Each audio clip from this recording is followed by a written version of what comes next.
Good afternoon, YouTube. It's your boy Lewis Bryant. I'm here in Baltimore, Maryland. I'm trying to piece together a little channel for y'all. It's called My Prison Stories: Life After the Big House. Um, my situation is, I did 17 years federal time, and I've done 5 years state time. I follow these other prison channels, which I have high respect for. Much love for Big Lance Off the Yard, um, Death on Lockup 23 and 1, 1090 Jake, K Frog, and my man Tim Snow. Love Tim Snow out there on doing Texas. Representing Texas. Shout out to you, big bro. But yeah, I was getting together, trying to get a little, couple followers, trying to see how this thing goes. I think I got some uh, good things for y'all to come your way. Um, Excuse me, my bad. Um, like I said, I did 17 years federal prison time. And my stories, I just want to let it be known up front and foremost.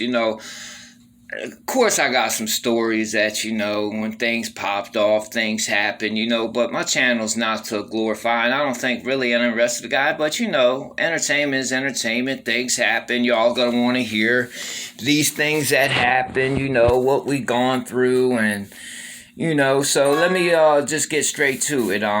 Okay, so my first federal sentence was in the year 2000. I received an 84-month sentence on my first one for felon in possession of a firearm. I received my second federal sentence. I was arrested in 2010, and I just came home 2019, end of last year. All right, that was for bank robbery.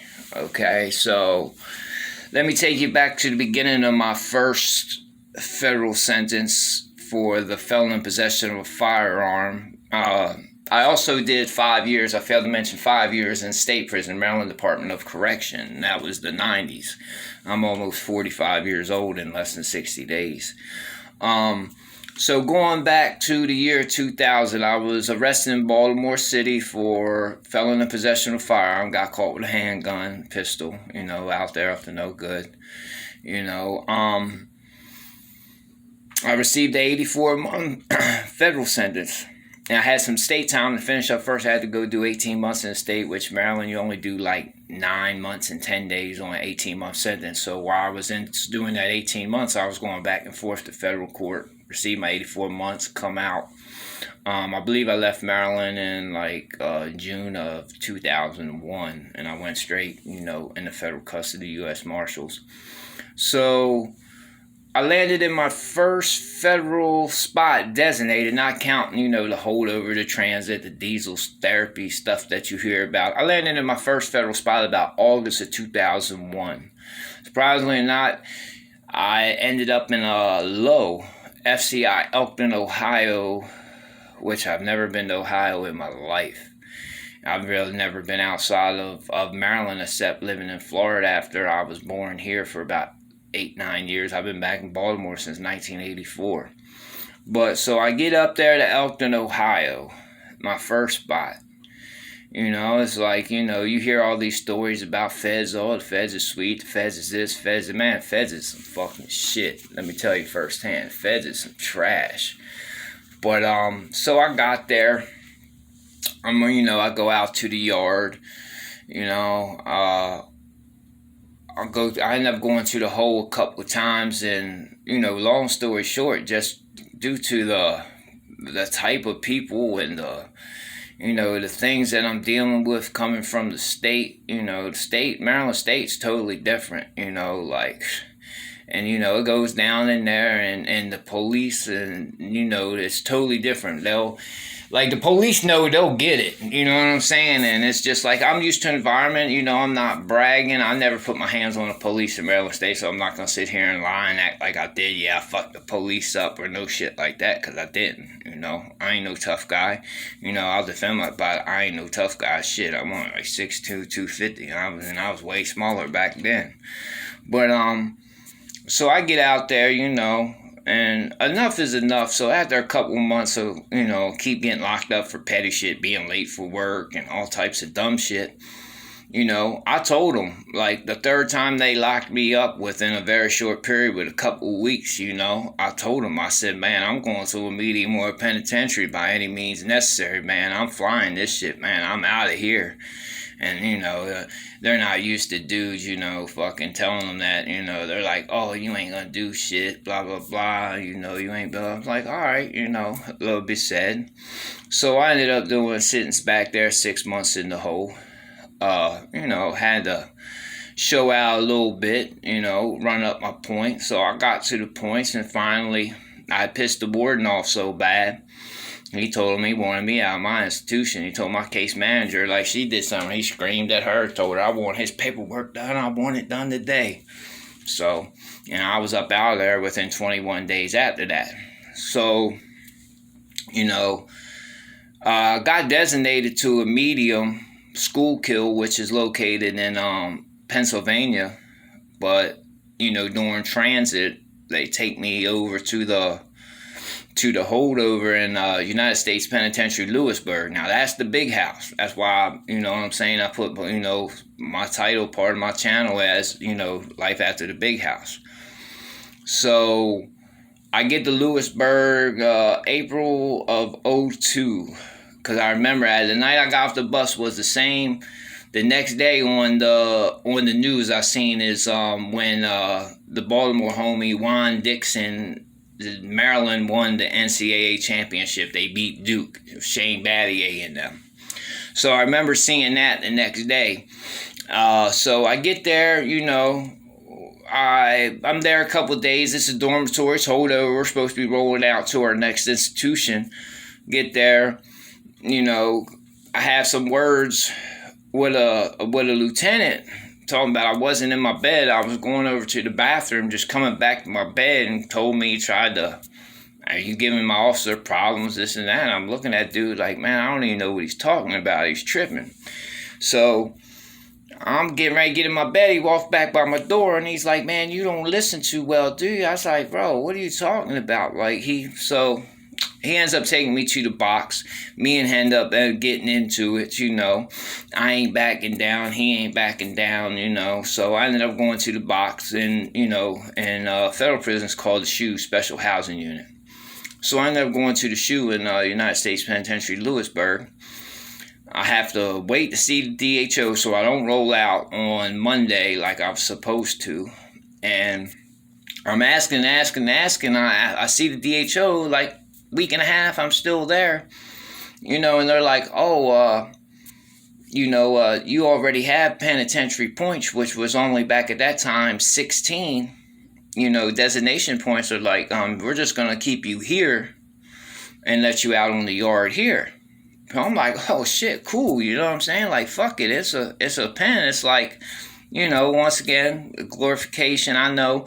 But it's like, man, it's like, it's what I'm used to. It's like, man, maybe to be a little easier, people are going to act, different. Police ain't going to be talking crazy to you. The inmates, back in the low, man, like hot motherfuckers, no motherfuckers that told on a whole bunch of people. They're walking around the compound. Everything's cool. Like, fuck that. Like, I wasn't used to that. So I had to get up out of there. So I make it to the penitentiary. I get up there, I get out on the yard, Well, first you got to go to what's called a captain's review, QUAY. So I get up there, the whole team of people, the investigative unit, case managers, the captain, AWs, and all that, they're sitting up there. They're asking you all these dumbass questions they already know, hoping you'll buck or say something stupid or lie, then they'll send you back for 2 weeks. So, they asked me the questions, and the investigative people call it SIS, Special Investigative Specialist, or some stuff they meant or something. So they asked me, they noticed in my jacket, they see, back when I was 18, 19, when I caught my first state case that I got the 4 years for a distribution charge of I was selling Ready, what police call crack. We call it Ready Rock here in Baltimore. But I sold an undercover a 20 of rock. I got 4 years. What the reason for that is I just got out. You know, they offered me 2. I said no. Took a trial, blue trial, boom. They gave me. You know, they double it when you refuse their plea deals. So, C4. So, but they, you know, they seen that back at that time that I ran, you know, with an affiliation on the street. You know, gang members. You know, even though I was never really an actual, you know, active gang member myself. You know, even though I did, you know, I got down with them. You know, yeah, I mean, some people will say I was, some people say I wasn't, but, you know, that's neither here nor there. So, but the main, you know, focus of the special investigative unit was like, man, you know, I didn't have no idea that the federal penitentiary was so, like, you know, it's like really racially segregated. Coming from where I'm from, we don't have the racial problems. You know, you go in the cell, me being, you know, white, I got a 9 out of 10 chance better that I'm going in the cell with a black man, and like ain't nobody gonna say shit to you, like, because that's normal there. But when you get to the federal penitentiary, whole different ball game. So they see my affiliation, you know, they got me down as, you know, being, you know, running with a group on the street back when I was like 18, 19 years old, which was Bloods. You know, I was running with some Bloods back then. You know, they were from Kansas City. They came to my neighborhood. We was, you know, it was basically about getting money, you know, drugs and stuff. But so they seen I run with that, and the special investigative guy, he asked me, he was like, man, what do white guys usually say to you? And I'm stunned by this question. Like, where I come from, you know, like, ain't nobody gonna ask me no white guy, like, hey, you know, why you run? So then I was like, man, they usually don't, you know, and they usually don't know, they usually don't care. And they're like, oh, they are here.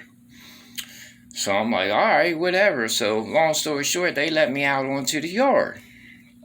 So I go out onto the yard.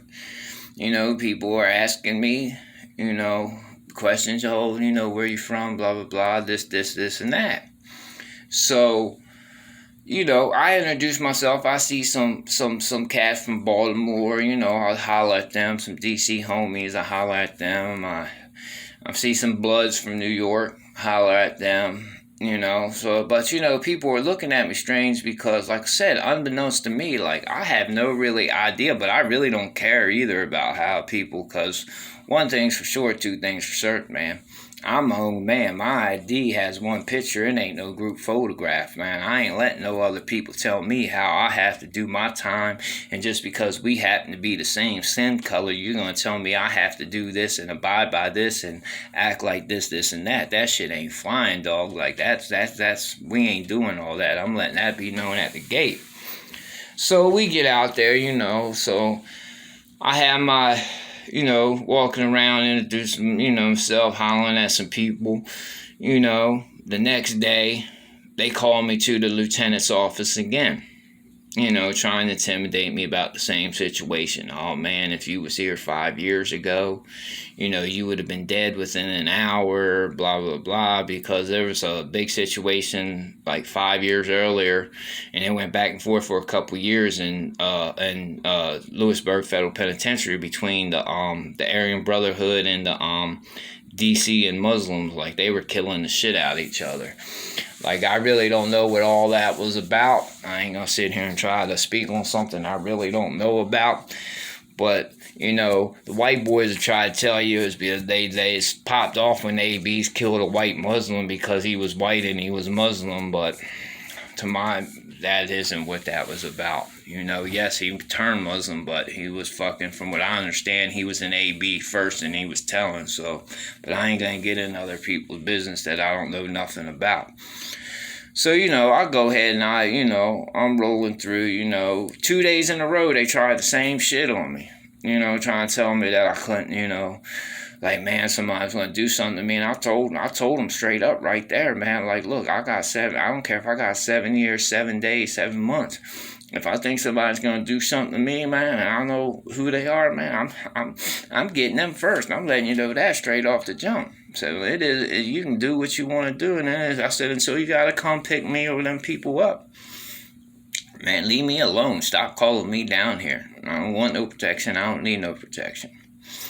So, I go on about my business and stuff, but, Lewisburg was, there was a high level of mutual between the officers and the inmates. There was a high level of respect. Everybody was, but, like, it goes down in there, man. But like I said, I wanted this specific video here to be about, like, letting you know, like, once you get to the feds, the penitentiaries, how, it's kind of like I hear Tim Snow talking about, like, in Texas, like, there's a lot of California politics on federal prison yards, and he's absolutely 110% right. Like, it is.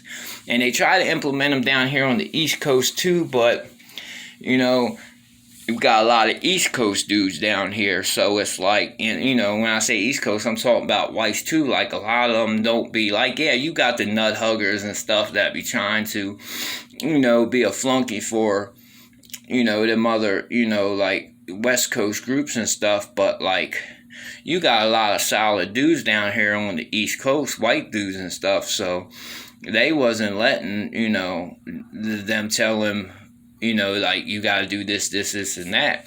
Because one thing that's always deep in all the federal penitentiary, I'm going to tell you one core that's really deep, and they about their business, white boys, is them Boston dudes, man. Them Boston dudes, they gonna fuck some shit up. Like, they ain't got no problem. You even say something about them, they gonna come at you. And there was a lot of them dudes.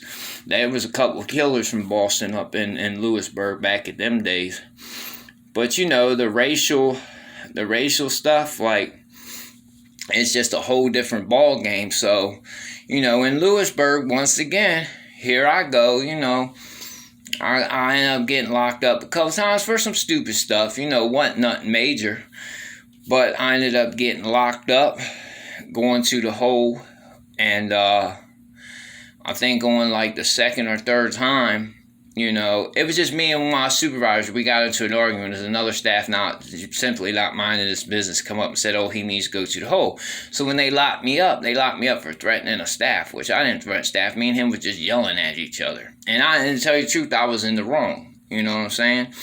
For what I kind of like wasn't thinking, like I said, there was a high level of respect amongst staff and the inmates there.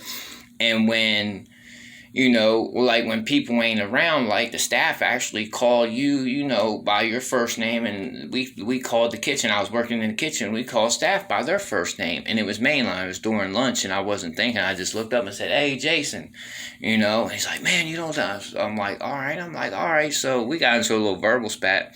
So dude not minding his business come up. I got locked up. So they put me on a threat assessment, for threatening staff. So go to the hole.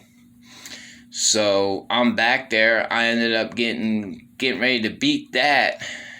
They were gonna let me back out, but then I ended up getting into a fight with a white dude in the shower, because once again, here comes that bullshit with that racial politic and shit. We're in the shower. He said something slick outside his neck, being indirect, and I said something to him, and we ended up getting into a fight.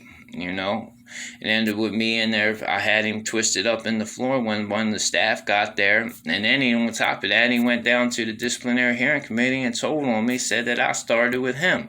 So now they put me on a transfer again. And back at this time, anybody who was in the Federal Bureau of Prisons remembers the year to 18-month clear conduct that you got to do in the special housing unit before any type of transfer. It don't matter. You can check in protective custody. Your ass is doing a year to 18 months in that box before they'll transfer you. So, long story short, I ended up doing 39 months. 3 years and 3 months straight back in that motherfucking shoe before I got transferred. I was back there from June 5th of 2002 until September 7th of 2005 when I went to the United States Penitentiary, Allenwood, which is only like 15 minutes up the street.